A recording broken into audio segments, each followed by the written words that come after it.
Oops, we lost Peter. We got the Yeah. pussycat. Here we go. We got Peter back again. Yeah, press Welcome, the Peter. video instead of the mic then. Okay, so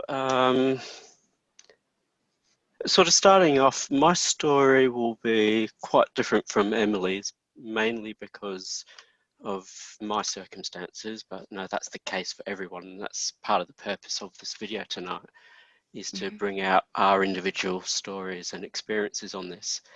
So if I also go back to the very start as to how I first heard about this, I didn't hear about it through any like social services or Centrelink or even our local federal member. I actually heard about it through our state Labor member, and she was holding a meeting one night, and Catherine was actually a speaker there, and that was the first that either myself or any of my household, I still live with my family and 3 generations, mother and grandfather, and this was the first time any of us had heard anything about this cashless debit card coming to potentially our area, and that our local federal member was actually putting his hand up to say, bring it to Hinkler or Bundaberg and Harvey Bay. And so we went there, and there was quite a turnout, probably 50, 60 odd people. And I can't say that the reception there was any positive reception to the card. A lot of people were quite angry about the fact that people's money was going to be quarantined, was going to now be scrutinised and managed by the government, and that people were not involved, had not to date been involved in the consultation as to do we even want it in our area. So fast forward, 6, 8 months or whatever, and there's apparently a consultation. To my mind, it was nothing more than an information session, and it was a chance for the Department of Social Services, who were running at the time, to say, look, this is the great new card that we're going to be trying to put people on in the area. There'll be 6,000 plus people that we put on this card, and look, it'll only be the people that need it. Those people that are on drugs and alcohol and gambling, those people that can't look after themselves, completely oblivious to the idea that maybe those people don't need to be put on a card to manage their finances.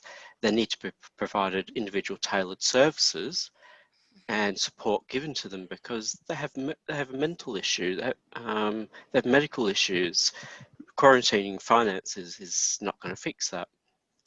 Now, then, the card comes in. I get put on the card because I'm lucky enough to be in the target group, because I'm under 35, because let's face it, only those under 35 are going to have problems managing our finances and be addicted to drugs, alcohol and gambling. Heaven forbid anyone older than that have problems.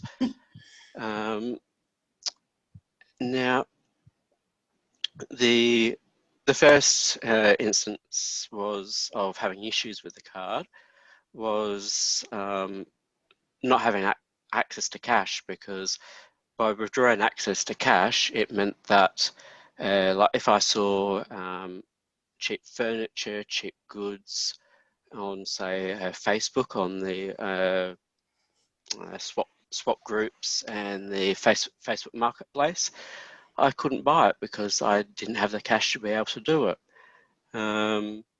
If you go to local events like the swap meets or the Carols by Candlelight, went to that one year with friends, and at that point, because 2 years running, the first year, which was the first year the card came in, couldn't pay for anything except for cash.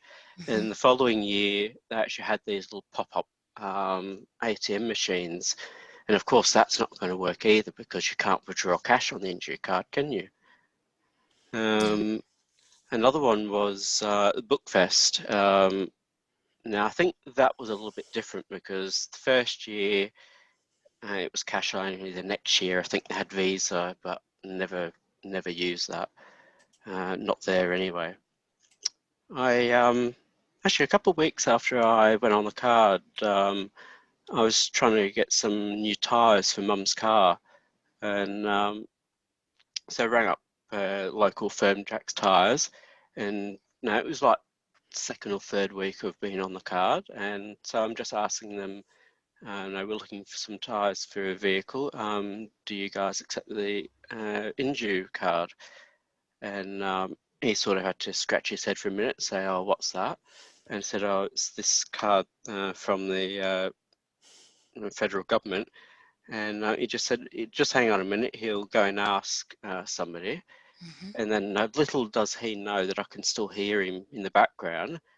And he's asking, probably his boss or someone else there, about the card.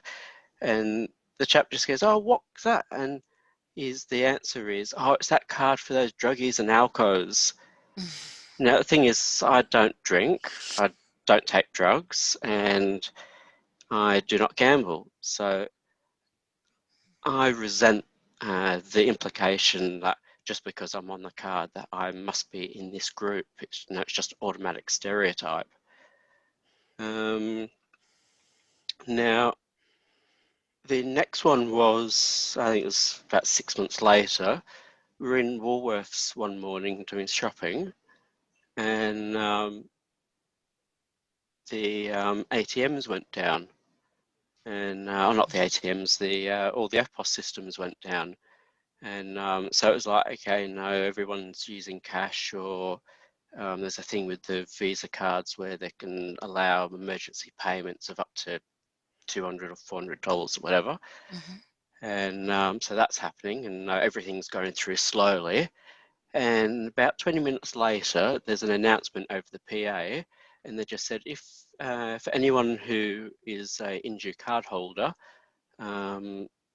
we can't accept your card. So it was just a straight up blanket. Well, you might as well just leave your trolley and just walk out because you're not going to be able to buy anything now. No, you could have walked out to the Westpac ATM down the halfway down the supermarket and got money out, but can't do that. Can't get the money out because this getting your card. So then, of course, I graduated from university because I was studying law. And Congratulations. Thank you. So it's coming up to graduation ceremony, and need to pay for hire for a gown and the hat, and also for the free graduation photo. And so I went on to pay that because I had to do that online, and I could only pay it through PayPal, and PayPal does not accept indue card. Now, that card that Keith Pitt, our local federal member, loves to say works just like every other Visa debit card. Well, I'm sorry, Keith, it doesn't. So I was very, very fortunate that I actually commented on Facebook about that, and a relative of mine, coincidentally in Melbourne, was generous enough to actually call me up that night and just say, do I want some money to pay for my graduation? Now, that was not the point. I could pay because I had money saved, but that meant that if anything went wrong, then I would have no money left. I had no reserve.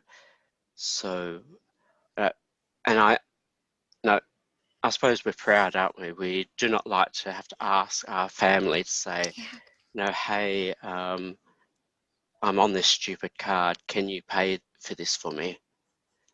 So it put me in a predicament that I really did not want to be in. I keep hearing, because I was part of the protests, this thing about You don't want to be on the indue card, get a job.